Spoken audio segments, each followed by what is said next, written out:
आपल्याला अध्यात्माविषयी सांगण्यासाठी advocate Amol Kokane sir या ठिकाणी उपस्थित आहेत आणि त्यांची टीम संपूर्ण. सर्वप्रथम त्यांचं टाळ्यावरती स्वागत.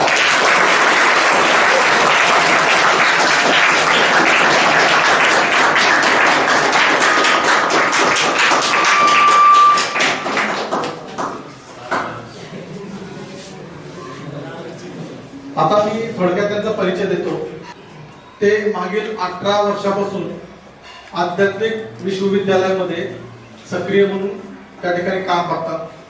त्याच्यानंतर त्यांनी 2022 मध्ये मेकॅनिकल इंजिनिअरिंग या विषयामध्ये त्यांनी पदवी घेतलेली. 2002 मध्ये त्यांनी मेकॅनिकल इंजिनिअरिंग याची पदवी घेतलेली.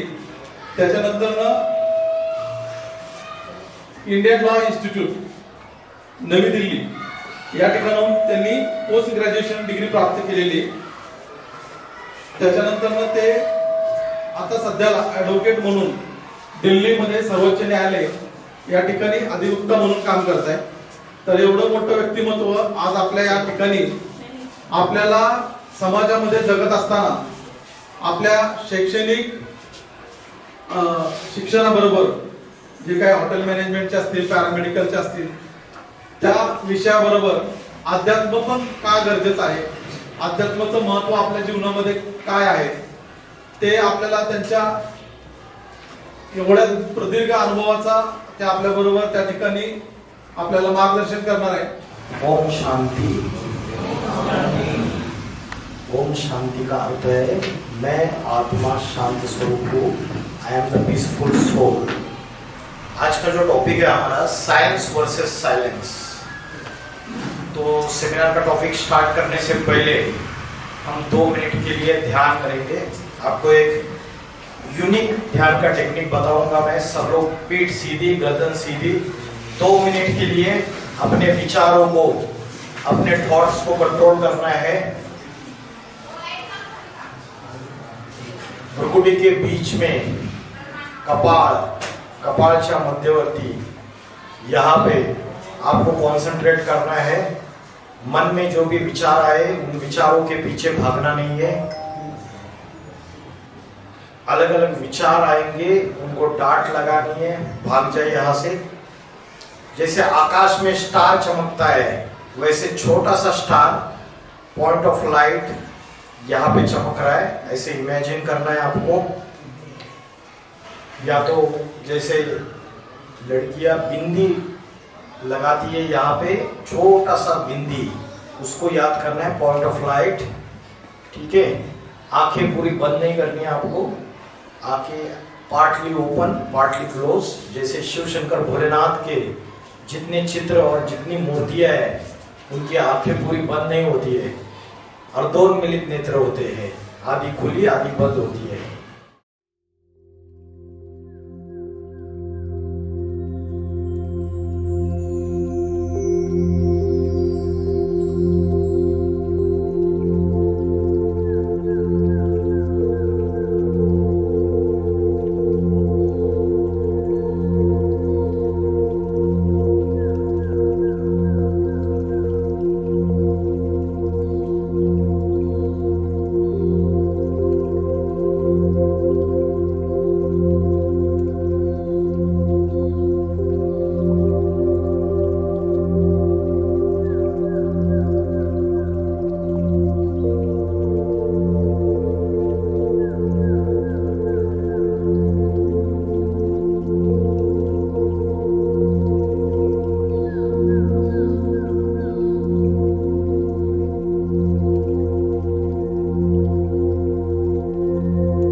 विचार आ रहे थे और जिसके अंदर बहुत ज्यादा चंचलता आ रही है, वो उसका मन ज्यादा बीमार है, साइकेट्रिक पेशेंट है वो। और जिनका मन शांत है, कम विचार आ रहे थे, उनका माइंड हेल्दी है, उनकी मेंटल हेल्थ अच्छी है। तो आज का जो टॉपिक है हमारा साइंस वर्सेस साइलेंस। तो जो साइंस की हम बात कर रहे हैं, ये साइंस है मॉडर्न साइंस।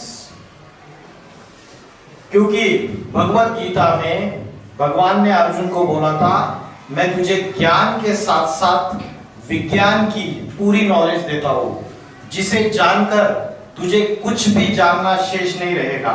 तो उस समय भी ये जो बात कही थी विज्ञान, विज्ञान का अर्थ है विशेष ज्ञान, और विशेष ज्ञान मतलब योग। लेकिन आज जो मॉडर्न साइंस है ये डिफरेंट है। आज के मॉडर्न साइंस ने internet technology, robotics technology, artificial intelligence और बहुत सारी तरक्की कर दी, मेडिकल साइंस बहुत सारी तरक्की कर दी। लेकिन उसके बावजूद एक क्वेश्चन का जो जवाब है, हु एम आई, मैं कौन हूं, इस पहेली का जवाब आज का साइंस दे नहीं सकता। वो जवाब आपको सिर्फ अध्यात्म से मिलेगा। अध्यात्म मतलब स्पिरिचुअलिटी। तो साइलेंस और साइंस, साइलेंस और साइंस में मुख्य डिफरेंस क्या है, किसी को पता है? मॉडर्न साइंस में और साइलेंस, इसमें मुख्य डिफरेंस क्या है? साइलेंस ये अंदर की बात है, इनर इंजीनियरिंग, और मॉडर्न साइंस वो एक्सटर्नल इंजीनियरिंग की बात है। तो जो मॉडर्न साइंस है, it is invented and discoveries are made by the scientist. वो सारे के सारे ह्यूमन बीइंग्स है। लेकिन जो साइलेंस की पावर है, जो अध्यात्म से आती है, वो स्वयं ईश्वर के द्वारा पढ़ाया जाता है, स्वयं ईश्वर के द्वारा उसकी नॉलेज दी जाती है। जिसके लिए भगवत गीता में बोला, अध्यात्म विद्या विद्या नाम, मैं स्वयं ही अध्यात्म विद्या हूं, मैं स्वयं ही स्पिरिचुअल नॉलेज का स्टोर हाउस हूं, भंडार हूं। तो ईश्वर स्वयं आके साइलेंस की पावर सिखाते। कोई मनुष्य मात्र साइलेंस की पावर या अध्यात्म नहीं सिखा सकते। अध्यात्म का मीनिंग क्या है, किसी को पता है? अध्यात्म का मीनिंग क्या है? हाँ जी बताओ, क्या है मीनिंग अध्यात्म का? अधि मीन्स इनसाइड, प्लस आत्मा। आत्मा के अंदर की जो नॉलेज है वो अध्यात्म है। तो आज हमें जो नॉलेज है वो फिजिकल बॉडी की नॉलेज है, शरीर की नॉलेज है। फिजिकल बॉडी के जितने भी ऑर्गन्स है, मेडिकल साइंस में आज आपको छोटी सी भी प्रॉब्लम हो गई शरीर में, तो उसके सारे सॉल्यूशंस आपको मेडिकल साइंस में मिल सकते हैं। लेकिन फिजिकल बॉडी को चलाने वाली जो शक्ति है, जिसको बोलते हैं पराभौतिकी, उसको बोलते हैं मेटाफिजिक्स। एक है फिजिक्स, पदार्थ विज्ञान। जो साइंस है वो पदार्थ विज्ञान है, वो मटेरियल और पदार्थ के रिसर्च करता है, एटम्स और मॉलिक्यूल्स पे रिसर्च करता है। लेकिन जो भारत के ऋषि मुनि है, उन्होंने जो रिसर्च किया वो किसके ऊपर किया? आत्मा और परमात्मा के ऊपर, अध्यात्म के ऊपर। तो ये दोनों में डिफरेंस है, मुख्य डिफरेंस। तो जो पदार्थ है वो जड़ है या चैतन्य है, नॉन लिविंग है या कॉन्शियस है, लिविंग है। पदार्थ जो होता है, जैसे ये लैपटॉप है, ये इंस्ट्रूमेंट है, स्लाइड चेंजर, ये प्रोजेक्टर की स्क्रीन है, ये जड़ है या चैतन्य है? जड़ है, डेड, नॉन लिविंग। और जो आत्मा है वो चैतन्य है। फिजिकल बॉडी भी जड़ है, वो 5 तत्वों से बनी हुई है। तो आज हमें जो नॉलेज है मॉडर्न साइंस में, आज हम जो भी पढ़ाई पढ़ते हैं उसको बोलते हैं सेक्युलर एजुकेशन। क्या बोलते हैं इसको? सेक्युलर एजुकेशन या फॉर्मल एजुकेशन। ये पढ़ाई हम जो पदार्थ विज्ञान और इसका जो स्टडीज कर रहे हैं, लेकिन जो पराभौतिकी है, इससे जो परे शक्ति है, जो हमें इन आंखों से नहीं दिखती है, वो शक्ति जो है वो आत्मा की शक्ति है, जिससे साइलेंस की पावर, मन की शक्ति हमारी इंक्रीज हो सकती है, जिसको हम बोलते हैं मनोबल, आत्मबल या विल पावर बोलते हैं ना। इसका विल पावर बहुत अच्छी है, इसकी विल पावर बहुत कमजोर है। तो साइलेंस की शक्ति, आज अध्यात्म की जो नॉलेज है वो हमें किसी भी स्कूल, कॉलेज, यूनिवर्सिटीज में पढ़ाई नहीं जाती है। साइंस के आधार से आज हम क्या कर सकते हैं, मोबाइल में वीडियो कॉलिंग के द्वारा हम दूर बैठे हुए व्यक्ति से भी बात कर सकते हैं, देख सकते हैं उसको। सैटेलाइट टेक्नोलॉजी के द्वारा भी हम दूर की चीजों को पास देख सकते हैं। लेकिन जैसे उसमें भी टेलीपैथी जो डेवलप की है कि अमेरिका में वो व्यक्ति बैठा हुआ है और हम फ्रीक्वेंसी और वाइब्रेशंस, इसके इलेक्ट्रोमैग्नेटिक वेव्स के आधार पे हम उस व्यक्ति से मोबाइल पे बात कर सकते हैं ना। उसी प्रकार हम सभी में, सभी से वाइब्रेशंस निकलते हैं या नहीं निकलते, तरंगे निकलती है नहीं निकलती है। और वो तरंगे जो निकलती है वो हमारे मन के संकल्पों से, हमारे माइंड के थॉट से निकलती है। हमारे विचारों के ऊपर अगर हमारा कंट्रोल रहेगा तो वाइब्रेशन जो है वो पॉजिटिव वाइब्रेशंस निकलेंगे। अभी हमारे मन में सवेरे से लेकर रात तक पॉजिटिव थॉट्स ज्यादा आते हैं या निगेटिव और वेस्ट थॉट्स ज्यादा आते हैं? व्यर्थ संकल्प, नकारात्मक विचार ज्यादा आते हैं या सकारात्मक विचार ज्यादा आते हैं? बताओ। नकारात्मक विचार ज्यादा आते हैं। क्यों? क्योंकि उसका कारण है, जैसे हम खाएंगे वैसे ही शरीर बनता है। तो जैसे हम फीड करते हैं अपने बुद्धि में, वैसे ही विचार हमारे मन से प्रकट होते हैं। अगर हम बुद्धि से चोर का संग कर रहे हैं या किसी बड़े डाकू का संग कर रहे हैं, डकैत का, तो हमारे बुद्धि में वैसे ही संस्कार आएंगे और मन में वैसे ही विचार आएंगे, चोरी करने के, डकैती डालने के, गलत काम करने के। हम जो पढ़ते हैं, हम जो सोचते हैं, हम जो देखते हैं आंखों से, अगर हम आंखों से गंदी गंदी चीजें देख रहे हैं, समझो गंदे मूवीज देख रहे हैं, तो जैसे हम चीजें लेते हैं, फीड करते हैं अपने बुद्धि को, वैसे ही हमारे मन के विचार होते हैं। अगर हम पॉजिटिव इनपुट लेंगे तो आउटपुट भी आपका पॉजिटिव रहेगा। समझ रहे हैं? कलियुग में दो दोष है, अन्न दोष और संग दोष। बैड कंपनी, अगर कुसंग है तो कुसंग से हमारी बुद्धि जो है वो विकृत हो सकती है। हमारे मन के अंदर के विचार भी निगेटिव थॉट ज्यादा चलेंगे। तो संग दोष और अन्न दोष कलियुग में सबसे बड़े दोष है। जैसे खाओगे अन्न वैसे बनेगा मन, जैसे पियोगे पानी वैसी होगी वाणी। अन्न का मन से कनेक्शन है। As a food so the mind, संग तारे कुसंग बोरे। अच्छा संग आपको गलत चीजों से बाहर निकाल देता है, और जो अच्छा और जो बुरा संग है वो आपको गड्ढे में गिरा सकता है। तो साइंस की इतनी डेवलपमेंट हो गई, लेकिन साइंस की जो पावर है, जैसे हमने बोला दूर से हम इस व्यक्ति से टेलीपैथी के द्वारा, टेलीफोन के द्वारा बात कर सकते हैं। अगर समझो ये क्या नाम है आपका, ओम यहाँ पे बैठा हुआ है, नहीं ओम यहाँ पे नहीं बैठा है, ओम अमेरिका चला गया समझो। ओम ने पैरामेडिकल का कोर्स कंप्लीट कर लिया। पैरामेडिकल कर रहे हो आप? मुझे कैसे पता? इधर तो होटल मैनेजमेंट के स्टूडेंट्स भी है ना, है ना? फिर भी मैंने बोला ना पैरामेडिकल। तो ओम पैरामेडिकल का कोर्स करके और भी आगे एजुकेशन लेके अमेरिका चला गया, और ओम की माँ यहाँ बैठी है। कहाँ पे बैठी है? यहाँ पे, मतलब शिरडी में।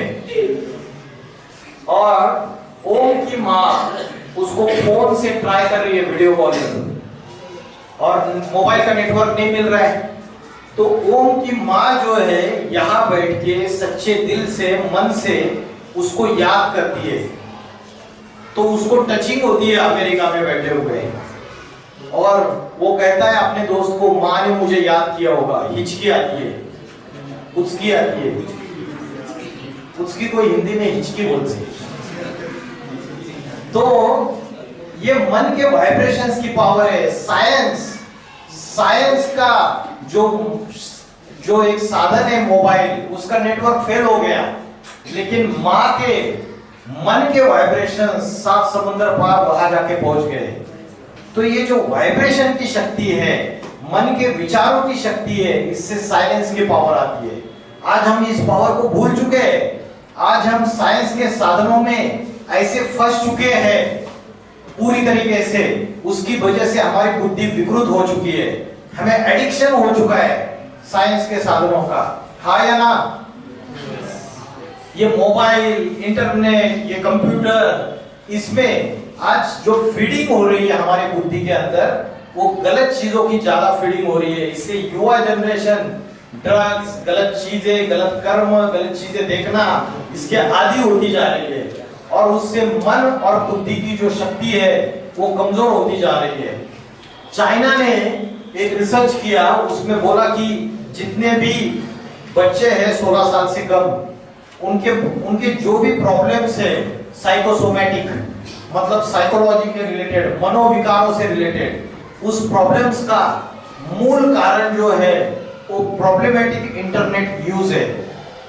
और एक साइंटिस्ट ने और एक रिसर्च किया, उसने बोला अगर इंटरनेट की एक्टिविटीज अबनॉर्मल तरीके से हम यूज करते हैं तो उसमें हमारी ब्रेन की एक्टिविटी लो होती है, बहुत कम होती है, और अगर हम इंटरनेट का नॉर्मल यूज करते हैं तो हाई ब्रेन एक्टिविटी है।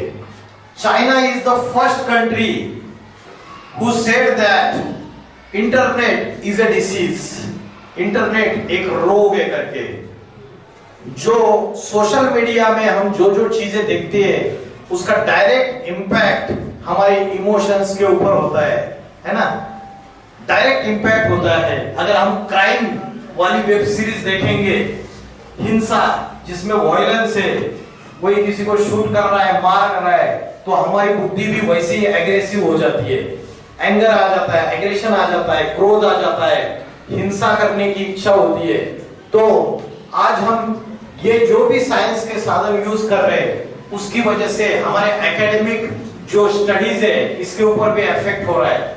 हमारा माइंड ये मोबाइल यूज करके, कंप्यूटर यूज करके ज्यादा फोकस और कॉन्सेंट्रेटेड हो रहा है या ज्यादा डिस्टर्ब हो रहा है, ज्यादा भटक रहा है या ज्यादा स्थिरियम हो रहा है? क्या हो रहा है?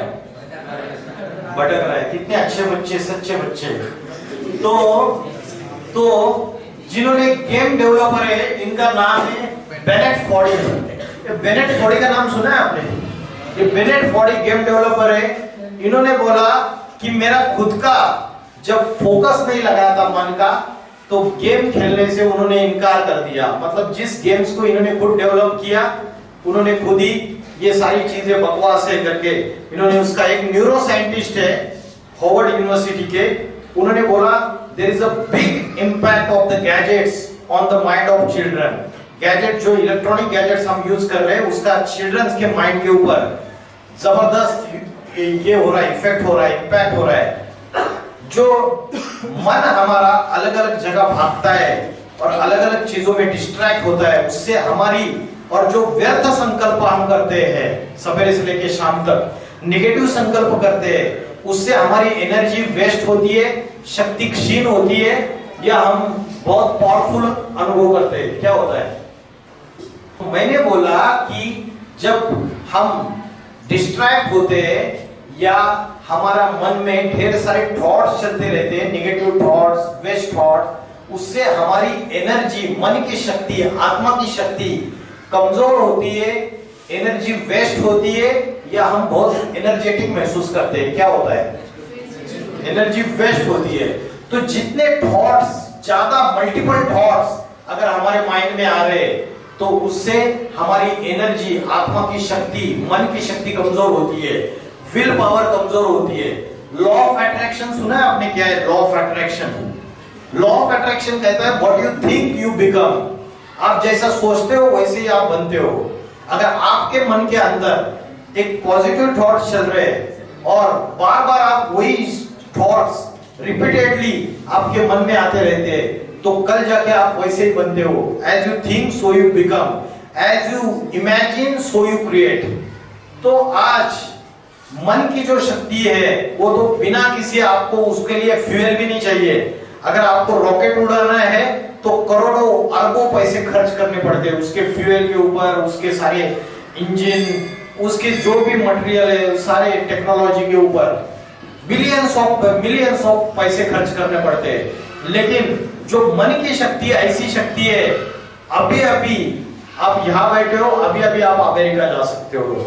लेकिन अगर हम फोकस है, कॉन्सेंट्रेटेड है, तो इस शक्ति का पॉजिटिव यूज कर सकते हैं। आज अगर आप देखेंगे हॉस्पिटल्स में क्या होता है, डॉक्टर ऑपरेशन करने से पहले बोलता है कि इनको भगवत गीता पढ़ने दो। क्यों? क्योंकि आज हमारी सहन शक्ति, पावर ऑफ टॉलरेंस और हमारी जो इच्छा शक्ति है वो कमजोर हो चुकी है। छोटी छोटी समस्याओं में हम जीवन में हार जाते हैं। शास्त्रों में बोला है मन जीते सो जगत जीत। The one who conquered his mind has conquered entire world. मन के हारे हार है और मन के जीते जीत है। जो मन से हार गया वो हार गया, है ना। कभी कभी हम लोग मैदान में उतरने से पहले ही अपने हथियार डाल देते हैं।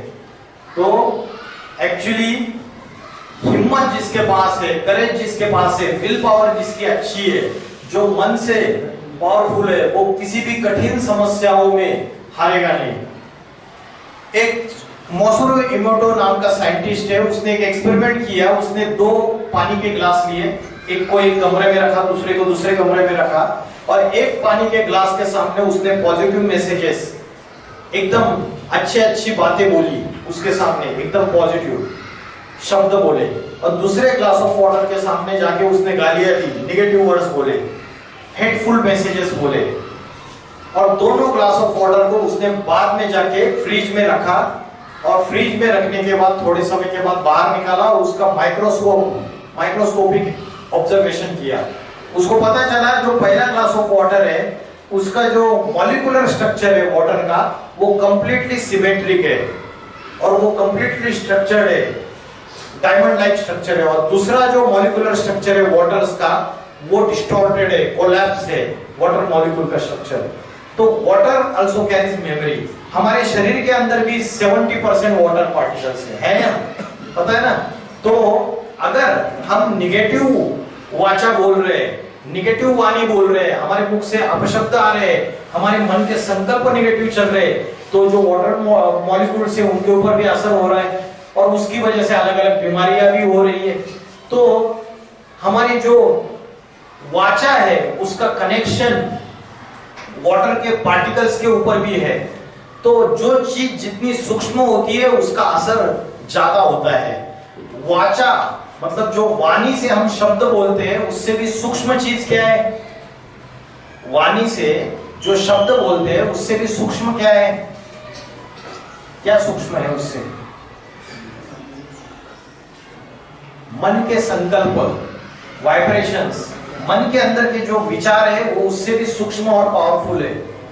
अगर समझो मैंने किसी को डांट लगाई इस क्लासरूम में, तो उसका जितना असर उस व्यक्ति के ऊपर होगा उससे ज्यादा असर अगर मैं मन से उस व्यक्ति को बद्दुआएं देता हूं तो उसका असर उससे भी ज्यादा होगा। वो सूक्ष्म चीज है, आंखों से दिखती नहीं है, लेकिन उसका इफेक्ट ज्यादा है, उसका इम्पैक्ट ज्यादा है।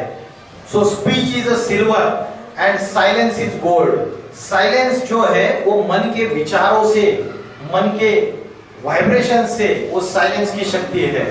जब हम नाम जाप करते हैं, जैसे भगवान का नाम जाप कर रहे हैं, राम नाम, माला जप रहे, मंत्र निकल रहे, फिर भी मन में बुरे ख्यालात आते हैं या नहीं आते? गंदे विचार आते हैं या नहीं आते? हाँ? मन इधर उधर भागता है या नहीं भागता है? इसका मतलब क्या है कि वाचा से भी सूक्ष्म मन है। तो मन के विचारों को कंट्रोल करने का अभ्यास करना है, वाचा से भी सूक्ष्म जाना है, ये साइलेंस की पावर है। तो मनुष्य के जो वाइब्रेशन है वो बहुत पावरफुल है और उसका असर आजू बाजू में भी होता है। समझो एक जंगली कुत्ता है और एक पालतू कुत्ता है, दोनों में से कौन सा कुत्ता ज्यादा बीमार पड़ता है? क्यों?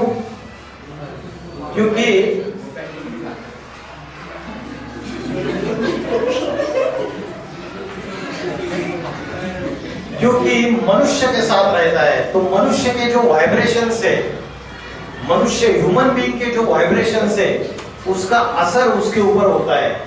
तो हम जैसे मन के संकल्प, हमारे जैसी वाचा है, उसका असर आजू बाजू के वायुमंडल पे, एटमॉस्फेयर पे होता रहता है। तो हमारे मन के संकल्प अगर पॉजिटिव है तो उसका पॉजिटिव असर होगा। तो बड़े बड़े जो साइंटिस्ट है, जैसे अल्बर्ट आइंस्टाइन का नाम आपने सुना रहेगा। आइंस्टाइन का नाम सुना है आपने? तो अल्बर्ट आइंस्टाइन कहते हैं कि मैंने जितने भी साइंटिफिक थ्योरी का इन्वेंशन किया है और जितनी भी डिस्कवरीज की है, उसका मूल आधार श्रीमद् भगवत गीता है। मेरा इंस्पिरेशन और मेरा गाइड श्रीमद् भगवत गीता है। तो श्रीमद् भगवत गीता से उनके अंदर साइलेंस की पावर आई और उसकी वजह से वो साइंस की डिस्कवरीज कर पाए। निकोला टेस्ला नाम का साइंटिस्ट है, निकोला टेस्ला नाम का साइंटिस्ट बोलता है कि मैंने जितनी भी साइंस की डिस्कवरीज की, मुझे डीप साइलेंस में जाना पड़ा। साइलेंस के आधार से ही हम साइंस को डिस्कवर कर सकते हैं। तो आज हम उनके मॉडर्न साइंस को तो पढ़ रहे हैं, समझ रहे, उनके इक्विपमेंट्स को यूज कर रहे हैं, लेकिन हम साइलेंस की पावर भूल चुके हैं।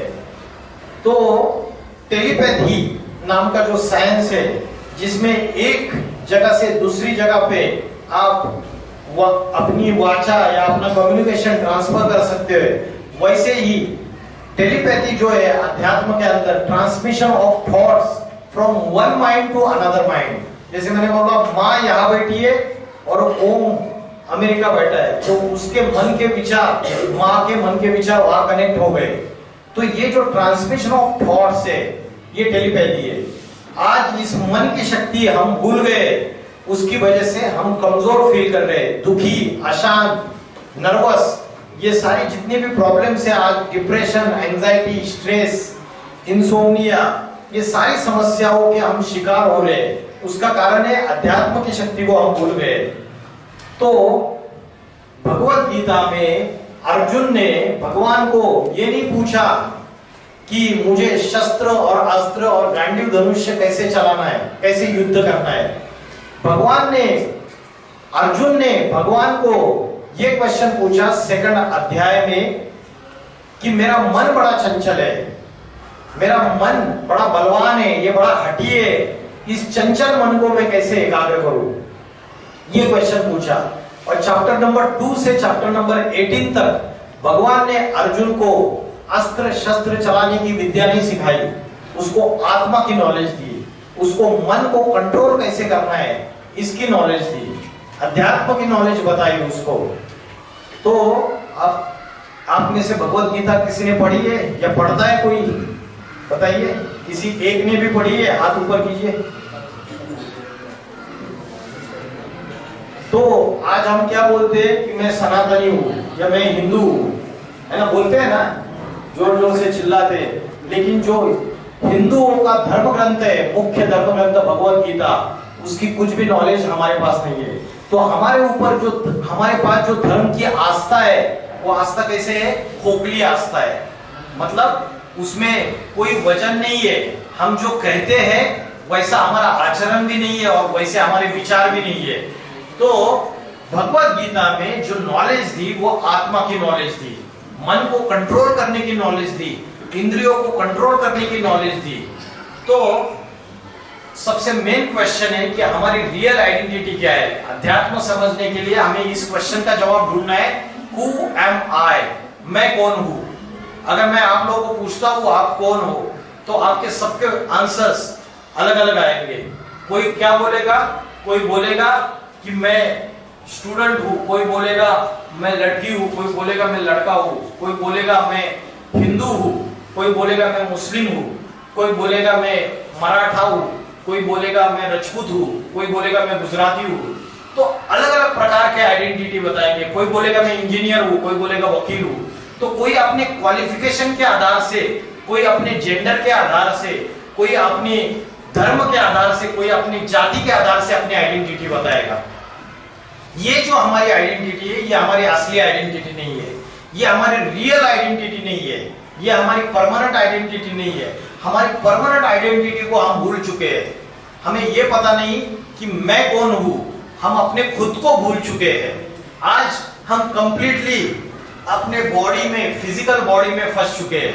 इस शरीर को ही सब कुछ समझ बैठे हैं, लेकिन शरीर को चलाने वाली जो कंट्रोलिंग पावर है, इसको हम भूल चुके हैं। और वो हमारा असली अस्तित्व है, वो हमारी असली एग्जिस्टेंस है।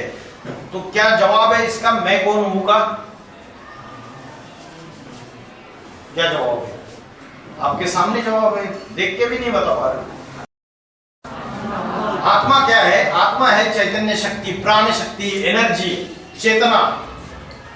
आत्मा है, जैसे हम बोलते हैं ह्यूमन बीइंग। ह्यूमन बीइंग मतलब human means human skeleton and being means energy. ये दोनों का जो कॉम्बिनेशन है, इसको बोलते हैं ह्यूमन बीइंग। ये एनर्जी, आत्मा अगर चली जाएगी तो शरीर क्या है? डेड बॉडी क्या है? या तो जला दिया जाता है या गाड़ दिया जाता है जमीन में। तो आत्मा जो चैतन्य शक्ति है, ये मेरी असली आइडेंटिटी है। आज हम सारे साधन इकट्ठा कर रहे हैं, फ्रिज ले रहे हैं, वॉशिंग मशीन आएगी, एयर कंडीशनर आएगा, गाड़ी आएगी, बंगला आएगा, सारी चीजें इकट्ठा कर रहे हैं, लेकिन क्या सच्ची सुख और शांति अनुभव कर रहे हैं? 100% पीस एंड हैप्पीनेस। आज कितना भी बड़ा करोड़पति, अरबपति, कोई सुंदर दिखने में है, कोई बहुत बॉडी बिल्डर है, कोई कितना भी बुद्धिमान है, लेकिन उसके बावजूद सच्ची सुख और शांति अनुभव नहीं कर पा रहे। उसका मूल कारण क्या है? उसका मूल कारण है कि हम अपने रियल आइडेंटिटी को भूल चुके हैं। हमारी रियल आइडेंटिटी है आई एम पीसफुल सोल। और आत्मा कहाँ रहती है शरीर में? किसी को पता है? आत्मा का ध्यान कैसे करना है? अगर हमें सच्ची सुख और शांति प्राप्त करनी है तो हमारी मन और बुद्धि कॉन्सेंट्रेटेड होनी चाहिए, आत्मा शक्तिशाली होनी चाहिए। तो आत्मा कहाँ रहती है इस शरीर में? आत्मा कहाँ रहती है शरीर में? नाक पे रहती है, कान में रहती है, दांत में रहती है, कहाँ रहती है? मन में रहती है। मन कहाँ रहता है? दिल में रहता है। दिल में कोई दूसरा तो नहीं रहता है। तो हार्ट का तो ट्रांसप्लांटेशन किया जाता है, हार्ट भी चेंज कर सकते हैं, लिवर भी ट्रांसप्लांट कर सकते हैं। एक्चुअली दिल जो बोलते हैं ना, वो लिवर को बोलते हैं। दिल, जिगर। नजर क्या है? आगे क्या पता नहीं, पुराना गाना है। नजर हटी तो दुर्घटना घटी, इससे नजर हटी। तो आत्मा जो है भ्रुकुटी के बीच में यहां रहती है, जहां आपने टीका लगाया है, जहां आपने टीका लगाया है और जहां इन्होंने बिंदी लगाई है, यहां आत्मा का रहने का स्थान है। भगवत गीता में बोला है ब्रोड़ मध्य प्राण आवेश सम्य का, भ्रुकुटी के मध्य में प्राण शक्ति स्थित है। तो इंदिरा गांधी को उसके सिक्योरिटी गार्ड्स ने 30 से 40 गोलियां दागी, उसके बावजूद आधा पौना घंटा वो तड़प रहे थे। उनको एम्स हॉस्पिटल, दिल्ली के बड़े हॉस्पिटल में लेके गए। अगर एक ही गोली यहाँ या यहाँ शूट कर देते थे तो 1 सेकंड में खेल खलास हो जाता था। तो आत्मा का रहने का ये स्थान है, यहाँ आत्मा रहती है। उत्तमांग बोलते हैं इसको। इसके नीचे आंख, कान, ये 5 ज्ञानेंद्रिया और उसके नीचे 5 कर्मेंद्रिया। ये 10 इंद्रियों का जो राजा है, कंट्रोलर है, मालिक है, वो आत्मा है। और आज हमारी बुद्धि नाक में रहती है, कान में रहती है। ये क्या बोलता है? अरे इसके घर में क्या चल रहा है? हमारी बुद्धि आंखों से सुंदर सुंदर चेहरे देखने हैं, मुख से अच्छे चटकदार पदार्थ खाने, चटकदार मिसल, वड़ा पाव, गरम गरम भजी। तो इंद्रियों के सारे भोग भोगने में हमारी बुद्धि लगी रहती है ना। तो हमारी कंप्लीटली कॉन्शियसनेस, हमारी कंप्लीटली बुद्धि शरीर, देह और देह की इंद्रियों में फंसी हुई है। सवेरे से लेकर रात तक हमारे बुद्धि का कंसंट्रेशन इधर ही रहता है। रात को सोते हैं तब हम शरीर को आराम देते हैं, लेकिन मन बुद्धि रूपी आत्मा भटकती रहती है हमारी। हम मन को जरा भी आराम नहीं देते। 24 घंटे में हम 1 घंटा भी आत्मा का ध्यान करने के लिए, मन को एकाग्र करने के लिए नहीं देते हैं। जैसे मोटर गाड़ी का भोजन अलग है और ड्राइवर का भोजन अलग है, वैसे शरीर गाड़ी है और उसको चलाने वाला ड्राइवर आत्मा है। आत्मा का भोजन अलग है और शरीर का भोजन अलग है। इसको हम डिफरेंशिएट नहीं कर पा रहे। तो शरीर का भोजन हमें पता है, आत्मा का भोजन क्या है? पता है आपको आत्मा का भोजन क्या है? आत्मा का भोजन है आध्यात्मिक ज्ञान, जिसको बोलते हैं स्पिरिचुअल नॉलेज, और दूसरा है योग।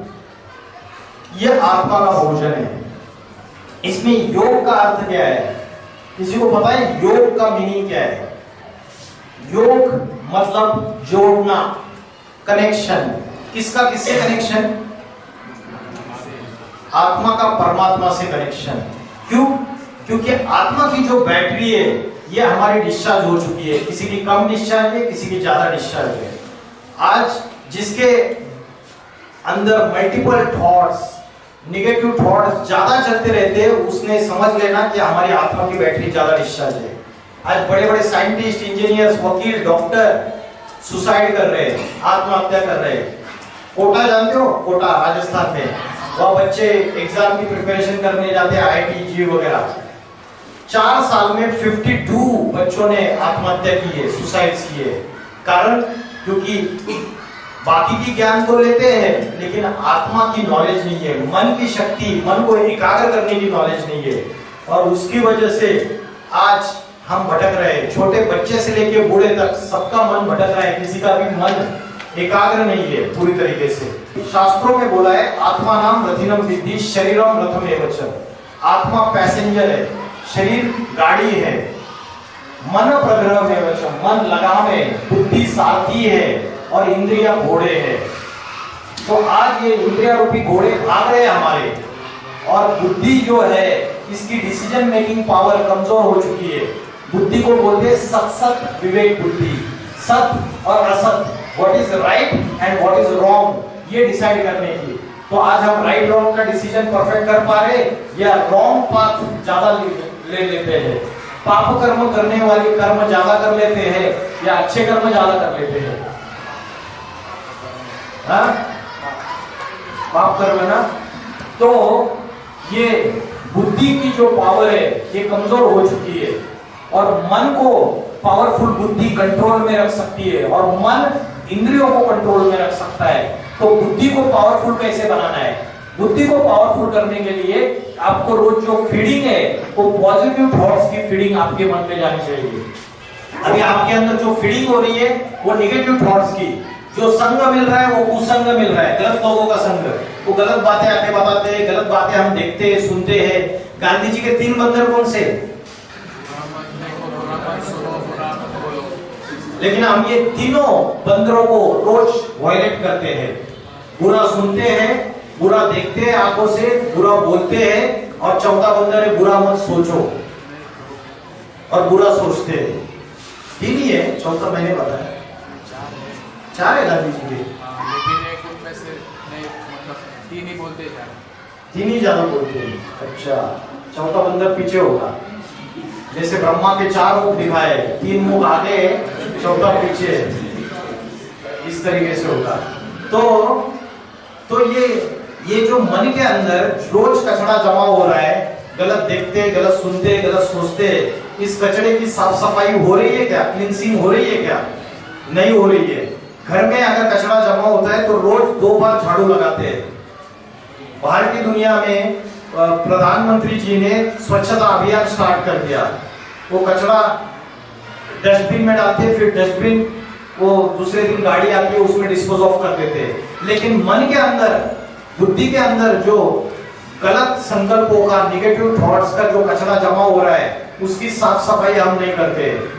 उसको करने का सबसे अच्छा अभ्यास क्या है? उसका सबसे अच्छा अभ्यास है ब्रह्म मुहूर्त के समय उठ जाओ। ब्रह्म मुहूर्त का समय 2 बजे से लेकर पौने 5 बजे तक का समय। 4 बजे उठ जाओ आप। कितने बजे सोते हो रात को? ठीक है, 2 बजे सोते हो ना, फिर मेरे को फोन करके उठा देना, मैं 2 बजे उठता हूँ। तो रात्रि के 9:30 बजे से लेके 12:30 1 बजे तक का समय है, उसको राक्षस काल कहते हैं। उस समय दुनिया में जो वाइब्रेशंस होते हैं वो इम्प्योर वाइब्रेशंस होते हैं। उस समय सारे गंदे कर्मों में मनुष्य इन्वॉल्व होते हैं। सारे जितनी भी चोरी, डकैती, गंदे कर्म, वो सारे रात्रि के समय में होते हैं। और उस समय सृष्टि के वाइब्रेशंस बहुत ही ज्यादा निगेटिव और इम्प्योर होते हैं। उस समय जल्दी सो जाना चाहिए और प्रातः समय, ब्रह्म मुहूर्त के समय उठना चाहिए। साइंस कहता है ब्रह्म मुहूर्त के समय कॉस्मिक एनर्जी सबसे ज्यादा होती है। उस समय आप मन में जो विचार करोगे पॉजिटिव, जो थॉट्स करोगे वो 100% कंप्लीट होंगे। यूनिवर्स के अंदर, यूनिवर्स में जो थॉट्स को आप छोड़ दोगे तो वही संकल्प कंप्लीट हो जाएंगे। इतनी पावर रहती है। तो सवेरे उठ के अपने मन का अभ्यास कीजिए। स्वाध्याय, भगवत गीता में बोला है स्वाध्याय। स्व मना आत्मा, अध्याय मना अध्ययन। अपनी आत्मा का अध्ययन करना, उसको कॉन्सेंट्रेट करने का अभ्यास करना। आधा घंटा वो अभ्यास कीजिए। सवेरे उठ के राजयोग का अभ्यास करना है। योग का मीनिंग है, क्या बताया मैंने? आत्मा का परमात्मा से कनेक्शन। चंचल मन को भ्रुकुटी के बीच में आत्मा में एकाग्र करते हुए परमात्मा से कनेक्शन जोड़ना, ये योग है। परमात्मा जनरेटर है, बड़ी बैटरी है, और हमारी आत्मा की छोटी बैटरी है। तो छोटी बैटरी को अगर चार्जिंग करनी है तो बड़ी बैटरी से कनेक्शन जोड़ना पड़ेगा। वो ज्ञान का सागर है, वो पवित्रता का सागर है, वो आनंद का सागर है, वो प्रेम का सागर है, वो शांति का सागर है। हमारे अंदर प्रेम भी नहीं है। प्रेम की जगह हमारे अंदर क्या है? ईर्ष्या, द्वेष, नफरत दूसरों के प्रति। वो आनंद का सागर है, खुशी का सागर है। हमारे अंदर नेचुरल खुशी भी नहीं है। खींचतान के खुशी, खींचतान के हम खुशी भोगने का प्रयास करते हैं। अलग अलग त्योहारों में हम एंजॉय करने की कोशिश करते हैं, लेकिन 365 दिन वो खुशी नहीं रहती है। तो अगर उस पावरफुल सोर्स से अगर हम कनेक्शन करेंगे तो हमारे अंदर भी उसकी डिवाइन क्वालिटीज, जो अच्छी गुण है, दैवी गुण है, वो हमारे अंदर भी आ जाएंगे। समझ रहे हैं? तो राजयोग है चंचल मन को भ्रुकुटी के बीच में आत्मा में एकाग्र करते हुए परमात्मा से कनेक्शन जोड़ना, या सुप्रीम पावर से कनेक्शन जोड़ना। उसको क्रिश्चियन लोग गॉड करके पुकारते, मुस्लिम लोग अल्लाह करके पुकारते, हिंदू लोग ईश्वर या शिव करके पुकारते। सबने उसको अलग अलग नाम दे दिए। तो राजयोग का जो अभ्यास है उससे हमारी विल पावर बढ़ सकती है। महाराणा प्रताप, छत्रपति शिवाजी महाराज, इनकी विल पावर कैसे ज्यादा थी? छत्रपति शिवाजी महाराज छोटे से जागीरदार का बेटा, लेकिन एक ही जन्म में जागीरदार से हिंदवी स्वराज्य का सम्राट बन गए। कैसे? क्योंकि उनकी माँ जीजाबाई ने उनको बचपन से ही आध्यात्मिक ज्ञान भी दिया था। शस्त्र चलाने के साथ साथ आध्यात्मिक ज्ञान की शिक्षा दी थी। उसकी वजह से जो दूसरे राजा है, वो राजा है, जब युद्ध होता था तो स्त्रियों को उठाकर लेके जाते थे। लेकिन शिवाजी महाराज के लिए बोला जाता है चारित्र्य संपन्न राजा था। कैरेक्टर बिल्डिंग जो है आज की डेट में, आज एजुकेशन तो है लेकिन कैरेक्टर बिल्डिंग नहीं है। शिवाजी महाराज ने वो किसकी बहू को उठा के लेके आया था? उसका सरदार इसको लेके आया था। शिवाजी महाराज ने उनको आदर सहित वापस भेज दिया। तो ये जो चारित्र्य है, ये जो संस्कृति है, जैसे बोलते हैं कि राजा अगर लड़ाई में मारा जाता था तो रानी जलती आग में कूद जाती थी, जोहार कर लेती थी, लेकिन पर पुरुष को अपने तन को हाथ नहीं लगाने देती थी। ये भारत की नारी की पवित्रता है, सती सावित्री का देश है। लेकिन आज क्या हो गया? आज हम इस वेस्टर्न कल्चर के अधीन हो गए और अनेक अनेक परंपराएं, अनेक अनेक गलत कुरीतियां उसको हम अपनाने लगे और अपनी संस्कृति को भूल गए।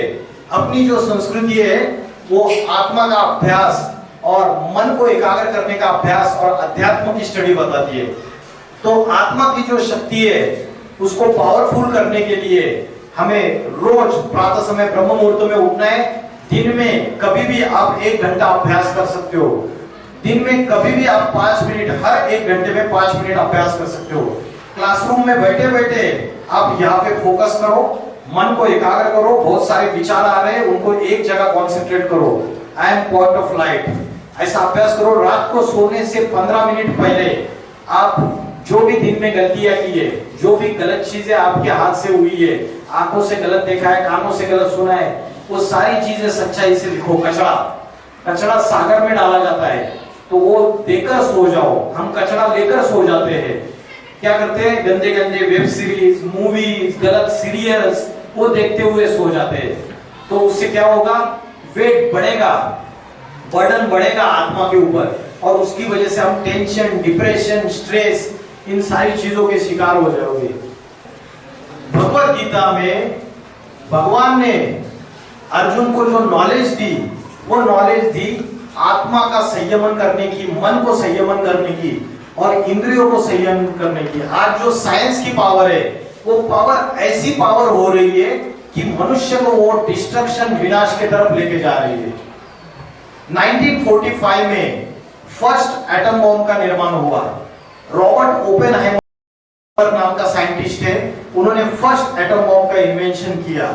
और आज की तारीख में अगर आप देखेंगे, छोटे से छोटी कंट्री के पास एटॉमिक वेपन्स और न्यूक्लियर वेपन्स, परमाणु बॉम्ब है या नहीं है? सबके पास, छोटी से छोटी कंट्री के पास है। रिमोट कंट्रोल का एक बटन दबाने की देर है, ये सारी दुनिया 1 सेकंड में खलास हो जाएगी। तो साइंस हमें डिस्ट्रक्शन की तरफ लेके जा रहा है। ये जो साइंटिफिक बुद्धि है, तीखी बुद्धि, हमें विनाश की तरफ अग्रसर कर रही है। मेरे घर के नीचे अगर किसी ने बारूद बिछाई हुई है तो उस घर में मैं सुरक्षित हूं क्या? नहीं। शेख चिल्ली जिस पेड़ पे बैठा है उसी पेड़ को काट रहा है तो वो खुद भी नीचे गिरेगा उस डाली से। तो आज की तारीख में साइंस के आधार पे हमने विनाश के सारे साधन तैयार कर लिए। बड़ी बड़ी वर्ल्ड पीस कॉन्फ्रेंसेस हो रही है, शांति सम्मेलन हो रहे हैं, अहिंसा सम्मेलन हो रहे हैं, लेकिन दुनिया में शांति स्थापन नहीं हो पा रही है। घर घर में अशांति है, समाज में अशांति है, जातियों में झगड़े, धर्म में झगड़े हैं, हिंदू मुस्लिम क्रिश्चियन आपस में लड़ रहे, राज्यों में झगड़े हैं, देशों में झगड़े हैं। रशिया यूक्रेन की युद्ध चल रही है, उसके बाद पैलेस्टाइन इस्राइल के बीच में वॉर चल रही है। अभी ये सारी की सारी दुनिया 3rd वर्ल्ड वॉर के कगार में खड़ी है या नहीं है? तो सारी दुनिया 3रे विश्व युद्ध के कगार पे खड़ी हुई है। तो साइंस हमें डिस्ट्रक्शन और विनाश की तरफ लेके जा रहा है। जैसे जल चक्र होता है, वैसे ये सृष्टि 4 युगों में बटी हुई है। सृष्टि चक्र, ये स्वस्तिक जो है, इसके जो 4 खाने हैं, ये 4 युगों को दर्शाते हैं। कौन से 4 युग है? सतयुग गोल्डन एज, त्रेता युग सिल्वर एज, द्वापर युग कॉपर एज और कलयुग आयरन एज। ये 4 युग है। और कलयुग में जब पाप, भ्रष्टाचार, अत्याचार, दुख, अशांति, हिंसा, आतंकवाद सभी अति में बढ़ जाता है, तब कलयुग का अंतिम समय आता है। पाप, क्राइम्स चरम सीमा पे जाके बढ़ जाते हैं, तो कलयुग का अंतिम समय आता है। और ऐसे समय इस सृष्टि का अगर पुनर्निर्माण करना है, न्यू वर्ल्ड लाना है, तो उसके लिए सिर्फ आध्यात्मिक नॉलेज, साइलेंस के नॉलेज की जरूरत है। तो अध्यात्म जो है वो स्वयं ईश्वर ही अध्यात्म के नॉलेज सिखा सकता है। आज कोई पॉलिटिकल लीडर, कोई नेता, अभिनेता, क्रिकेट प्लेयर, फुटबॉल प्लेयर इस पापी कलयुगी सृष्टि को पावन सतयुगी सृष्टि में परिवर्तित नहीं कर सकता, इस वर्ल्ड को ट्रांसफॉर्म नहीं कर सकता। बड़े बड़े एक्सप्रेस हाईवे तैयार कर देंगे, बुलेट ट्रेन आ जाएगी, इंटरनेट टेक्नोलॉजी आ गई, आर्टिफिशियल इंटेलिजेंस आ गया, बड़ी बड़ी साइंटिफिक डेवलपमेंट कर देंगे, स्मार्ट सिटीज तैयार कर देंगे। तो ये सारी चीजें तैयार कर देंगे, उसके बावजूद ये मोरल वैल्यूज जो है वो डिग्रेड हो रहे हैं या मोरल वैल्यूज या नैतिकता बढ़ रही है? क्या हो रहा है? दुनिया और पापों के गर्त में चली जा रही है। हजारों सालों से गंगा के पानी में नहा रहे हैं, लेकिन क्या किसी के पाप धुल गए? पावन बन गए भारतवासी सारे के सारे? तो ये पानी की गंगा की बात नहीं है, ये ज्ञान गंगा की बात है। ये आध्यात्मिक ज्ञान है, स्पिरिचुअल नॉलेज। जब ये हम अपने जीवन में फॉलो करते हैं तब इस सृष्टि का ट्रांसफॉर्मेशन हो सकता है। जैसे एक दीपक जलाते हैं दिवाली में और उस दीपक से अनेक दीपक जलाए जाते हैं, वैसे ये आत्मा का दीपक जलाना है। हम बाहर का दीपक प्रज्वलन करते हैं, बाहर का दीपक प्रज्वलन करते हैं, हमारे खुद के अंदर एक दीपक जल रहा है, वो आत्मा का दीपक है। आप रोज अभ्यास करके देखो, आपको इसका इधर बहुत पावर महसूस होगी, शक्ति महसूस होगी, हल्कापन आएगा, आपको नेचुरल खुशी आएगी, आनंद आएगा। तो जो साइलेंस का अभ्यास है, अध्यात्म का अभ्यास है, ये स्पिरिचुअलिटी के लिए रोज दिन में 1 घंटे के लिए समय दे दीजिए आप। तो ये सृष्टि का जो समय चल रहा है, ऐसे समय शिव इस सृष्टि पे अवतरित होते हैं। महाशिवरात्रि का त्योहार हम मनाते हैं। तो रात्रि शब्द का प्रयोग क्यों किया? महारात्रि ऐसा क्यों बोलते हैं? महाशिवरात्रि। राम का जन्मदिन रामनवमी के रूप में मनाते हैं, कृष्ण का जन्मदिन कृष्ण जन्माष्टमी के रूप में मनाते हैं, लेकिन शिव के अवतरण को हम महाशिवरात्रि क्यों बोलते हैं? कारण क्या है? रात्रि शब्द क्यों यूज किया? उसका कारण है कि ये कलयुग रात्रि के समान है और रात्रि में अंधकार होता है। वैसे आज हमारे दुनिया में अज्ञान का अंधकार है, पापों का अंधकार है, डार्कनेस ऑफ द इग्नोरेंस। और बोला है तमसो मां ज्योतिर्गमय, मतलब अंधकार से प्रकाश की ओर, from darkness to the light. ये जो जर्नी है, रात्रि के बाद दिन आता है ना?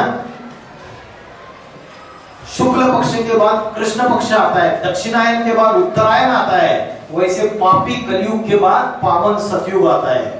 इस पावन सतयुग को क्रिश्चियन लोग बोलते हैं पैराडाइज या हेवन, मुस्लिम लोग बोलते हैं क्या बोलते हैं? जन्नत, हिंदू लोग बोलते हैं स्वर्ग या वैकुंठ या राम राज्य। सबने उसको नाम अलग अलग दे दिए, लेकिन है एक ही कंसेप्ट। तो ये वर्ल्ड ट्रांसफॉर्मेशन का समय है। हम साइंस के साधनों के अधीन होकर अपनी बुद्धि को कचरा पेटी बना रहे, डस्टबिन बना रहे।